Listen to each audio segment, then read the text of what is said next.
तो दोस्तों, अगर आप अपनी लाइफ में कुछ नया सीखना चाहते हो तो इस चैनल को सब्सक्राइब कर देना। 23 नवंबर 2023 एकादशी के दिन चुपचाप गाय को खिला दें कि एक छोटी सी चीज, रोडपति भी होंगे करोड़पति।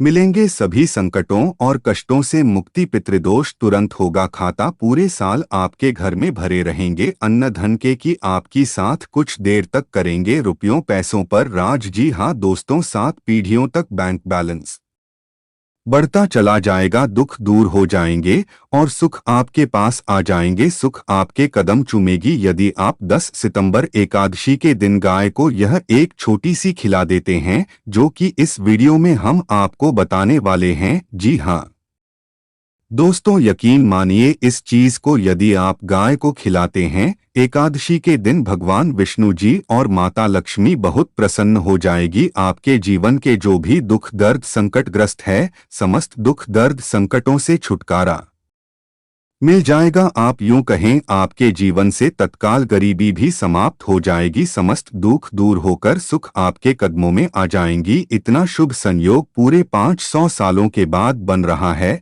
आज आई एकादशी के इस बार बहुत ही दुर्लभ संयोग में बढ़ रही है। यदि आप चाहते हैं कि मांग विष्णु जी माता लक्ष्मी की कृपा आपको हासिल हो, जीवन से तत्काल गरीबी समाप्त हो जाए, पितृदोष दूर हो जाए, तो दोस्तों आज की यह वीडियो में कर देना बहुत ही महत्वपूर्ण और लाभकारी वीडियो है। पूरे 500 वर्षों के बाद देवोठनी एकादशी के दिन इस बार ऐसा शुभ संयोग बन रहा है जिसमें आपके समस्त दुख दरिद्रता संकट दूर हो जाएगी, मात्र यह एक चीज खिलाने से, गाय को डोट। तो दोस्तों, कौन सी खास चीज इस वीडियो के माध्यम से वही बताएंगे। पूरा वीडियो देखना, बहुत ही महत्वपूर्ण वीडियो है, आपके लिए लाभकारी वीडियो है। क्या दोस्तों, वीडियो का सबसे पहले तो आपसे रिक्वेस्ट करते हैं, भगवान विष्णु जी और माता लक्ष्मी के सच्चे भक्त वीडियो को लाइक कर देना और सच्चे दिल से कमेंट बॉक्स में जय श्री विष्णु, जय महालक्ष्मी, जय गौमाता जरूर लिख देना, जैसे आपकी समस्त मनोकामनाएं पूर्ण हो जाएं। और ज्यादा से ज्यादा वीडियो को अपने दोस्तों में शेयर जरूर करना। दोस्तों, आपको बताना चाहेंगे कि हिंदू धर्म में का बड़ा महत्व होता है। साल में कुल 4 एकादशी पड़ती है, यानी हर महीने 2 एक आदर्श ही पड़ती है, प्राप्ति भी होती है और समस्त पापों से मुक्ति मिल जाती है। और दोस्तों, आपको बता दें, इस दिन आपको भगवान विष्णु जी के साथ माता लक्ष्मी की पूजा अर्चना जरूर करनी चाहिए। या दोस्तों, इस दिन विधि विधान से भगवान विष्णु जी माता लक्ष्मी की पूजा करें। मंदिर और ऊर्जा स्थल को साफ कर आपको भगवान विष्णु जी माता लक्ष्मी की मूर्ति को स्थापित करना चाहिए। इसके बाद उनकी पूजा विधि अनुसार पूजा करें, व्रत का संकल्प लें और विष्णु जी और माता लक्ष्मी को नमस्कार करें। भगवान विष्णु माता लक्ष्मी की पूजा में आपको फूल, नारियल, सुपारी, लौंग, अगरबत्ती भी, पंचामृत, भोग, तेल का दीपक, दल और दान चंद्र जरूर रखनी चाहिए। आपको पूजा करें और विधि विधान से भगवान विष्णु जी माता लक्ष्मी की आरती करें। व्रत कथा जरूर पर है और अगले दिन व्रत का पारण जरूर करें। द्वादशी के दिन जरूरतमंदों को भोजन कराएं, यथाशक्ति सामर्थ्य के अनुसार अन्न धन वस्त्र का दान करें। यदि आप ऐसा करते हैं तो भगवान विष्णु जी माता लक्ष्मी प्रसन्न होकर आपकी समस्त मनोकामनाओं को पूर्ण कर देते हैं। और अब बात करें कि से जुड़े कौन कौन से उपाय आपको देवोठनी एकादशी के दिन जरूर करनी चाहिए, या कोई भी एक दर्शी जरूर करनी चाहिए, जिससे समस्त दुख दर्द संकट दूर हो जाते हैं। 7 पीढ़ियों तक धन दौलत की कमी नहीं होती, बैंक बैलेंस बढ़ता चला जाता है, समस्त दुख, जो भी जीवन के दुख दर्द संकट दूर हो जाते हैं और सुख आपके कदमों में आ जाते हैं, सुख आपके पास आते हैं। चलिए शुरू करते हैं, कौन कौन से गाय से जुड़े उपाय। दोस्तों, सनातन परंपरा में गाय, गंगा और गया तरीका बहुत ज्यादा धार्मिक महत्व है। मान्यता है कि माता के पर 33 कोटि देवी देवताओं का वास होता। गौ माता की सेवा एवं पूजा करने वाले जातक पर इन सभी देवी देवताओं की कृपा बरसती है। गौ सेवा से न सिर्फ इस जन्म के बल्कि पूर्व जन्म के भी दोष दूर हो जाते हैं। प्रत्येक सुबह जब आपके घर में भोजन बना प्रारंभ हो तो सबसे पहले बनाई गई रोटी को आप गौमाता के नाम से निकाल दें और भोजन करने से पूर्व गौमाता को इस रोटी को खिलाएं। यदि संभव हो तो काली गाय को डोट खिलाएं। यदि काली गाय ना मिले तो सफेद गाय को भी हिला सकते हैं। प्रति एक ऊर्जा और मांगलिक कार्य में गौमाता या उनसे जुड़ी चीजें जैसे गाय का गोबर, गोमूत्र, गाय का दूध अथवा गाय के दूध से बना भी जरूर शामिल करें। इससे आपको उन्हीं की प्राप्ति होगी। सनातन परंपरा के अनुसार जिस घर में गाय होती है उस घर से जुड़े सभी वास्तु दोष हो जाते हैं। किसी भी पूजा में गाय से हासिल 5 में युक्त प्रथा का उपयोग जरूर शामिल करें, क्योंकि पंचम के बिना कोई भी पूजा पाठ और हवन सफल नहीं होता। जहां दोस्तों व कृपा पाने के लिए प्रतिदिन, सप्ताह अथवा महीने में परिवार समेत एक बार गौशाला जाने का नियम जरूर बनाएं और वहां गायों को हरा जरूर खेल। इससे आपको शुभ फलों की प्राप्ति और साथ ही साथ गौ सेवा और ऊर्जा से 9 ग्रह शांत हो जाते हैं और इनसे जुड़े दोषों का निदान हो जाता है। गर्मियों में गौ माताओं को पानी पिलाने और सर्दी में गौमाता को डोट गुड़ जरूर खिलाएं। ध्यान रखें, गर्मियों में गाय को गुड़ खिलाएं। अनेक देवी देवताओं को अपने शरीर पर धारण करने वाली गौमाता से जुड़े कई शुभ और अशुभ संकेत भी होते हैं। मसलन गाय का दूध दुहते समय यदि गाय ठोकर मार दी और सारा दूध बिखर जाए तो अब शगुन होता है। यदि कोई निकल रहा हो और गाय अपने बछड़े को दूध पिला शाम में आ जाए तो निश्चित रूप से जिस यात्रा के लिए आप निकले हैं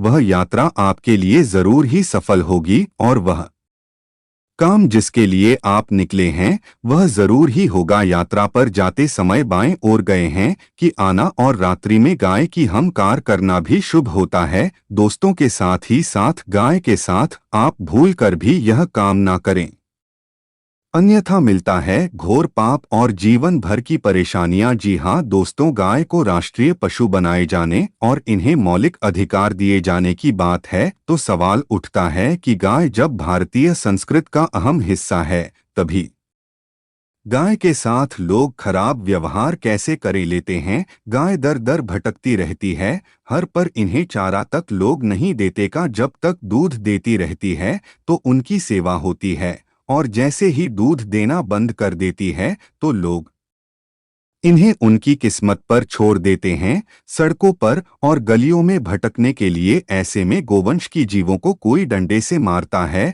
तो कोई उन पर पानी डाल देता है। कभी वाहनों से इन्हें ठोकर लग जाती है तो बीमार होकर बेचारी गाय दम तोड़ देती है। ऐसे में जरूरत है इन बातों को कि गाय को लेकर शास्त्रों में क्या कहा गया है, गाय के साथ आपको कैसा व्यवहार करना चाहिए। क्या आप दोस्तों गाय को कभी भी मारना पीटना नहीं चाहिए।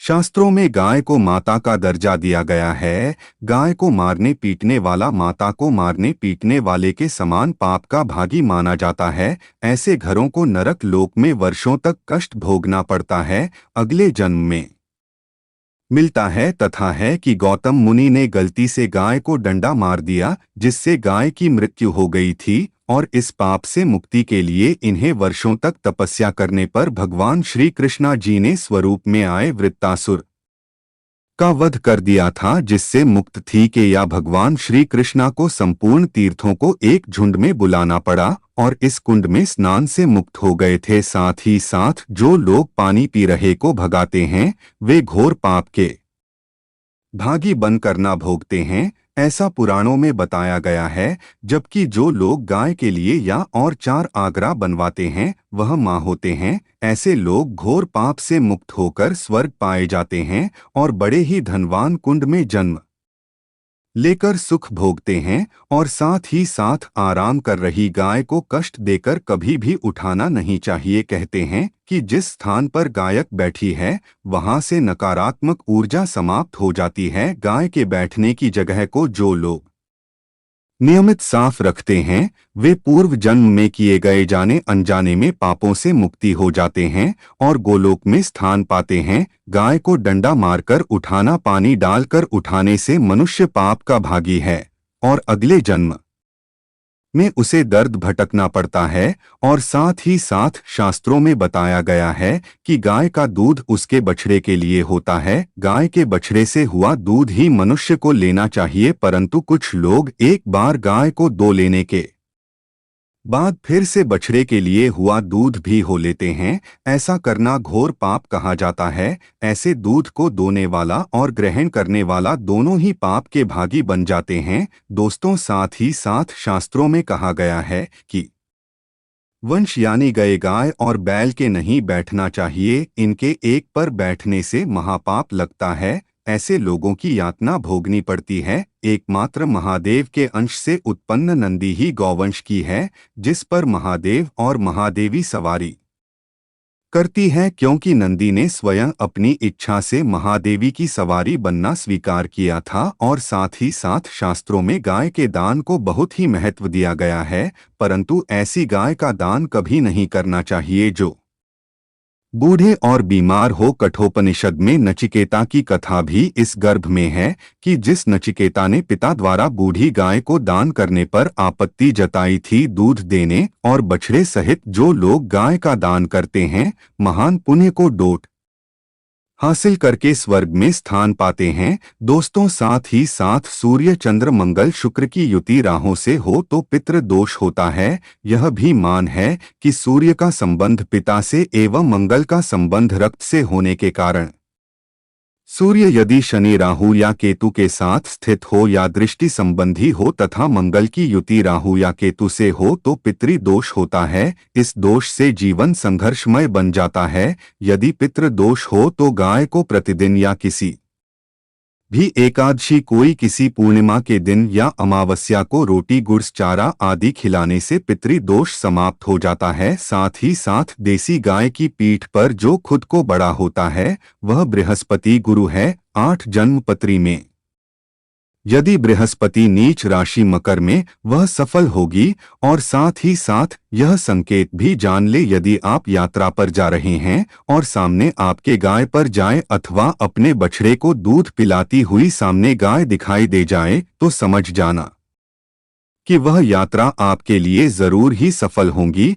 और साथ ही साथ घर में गाय होती है उसमें वास्तु दोष स्वतः ही समाप्त हो जाता है। और साथ ही साथ आपको बता दें कि गाय को आप जो भी रोटी बनाएं प्रतिदिन ताज़ी रोटी ही बनाएगा को। अगर आपने रोटी बनाई है तो कोशिश करें कि उस रोटी को आप तुरंत ही गाय को दे दें। अगर आप उस रोटी को रख देंगे और उस रोटी को अगले रोटी मानी जाएगी। गाय को कभी भी बासी रोटी न दें, इससे घर में नकारात्मक ऊर्जा वास करती है और जो भी कार्य आपके बनने वाले होंगे वह कार्य भी आपके बिल्कुल भी नहीं बनेगी। इससे आपके घर में हमेशा दरिद्रता आवास रहेगा और आप जिस भी कार्य को करेंगे उस कार्य में आपको हमेशा असफलता ही हाथ लगेगी। इसलिए को कोशिश करें गाय को रोजाना ताज़ी रोटी बनाकर खिलाएं और रोटी को बिल्कुल ना रखें, बासी रोटी गाय को ना दें। और साथ ही साथ सदी की गाय को नहीं खिलानी चाहिए कि घर में कोई फल है, कोई सब्जी है, सड़ जाए तो लोग क्या करते हैं, गाय को खिला देते हैं। नहीं, ऐसा नहीं करना चाहिए। ऐसा करने से यदि आप गाय को खिलाते हैं तो और पाप के भागी बन जाते हैं। आप बिल्कुल भी सड़ी गली चीजें गाय को खिलाएं और साथ आटे की लोइयां बनाकर उनके ऊपर हल्दी लगाई। इसके बाद आप उन 11 दोषियों को एक एक करके को खिलाएं। प्रति एक लोई को खिलाते समय गाय के सींगों पर हाथ, मेरी पीठ पर हाथ फेरा, मस्तक पर हाथ फेरा। माता कहा कि आप चरण स्पर्श करें। जहां दोस्तों ऐसा करने से आपकी समस्त कार्य बनने लगेंगे। जो दुख का समय चल रहा है वह भी समाप्त होगा। आपके जीवन में खुशियां ही खुशियां होंगी। और एक बार आप 7 बार गाय की परिक्रमा भी कर लें तो आपके समस्त कार्य पूर्ण होंगे। साथ ही साथ आप गाय को जब भी रोटी पर या तो आप थोड़ी हल्दी लगा लें या थोड़ा गुड़ रख लें, तब गायकों के लिए आशा है। आज की प्रस्तुति आपको समझ आई होगी। धन्यवाद।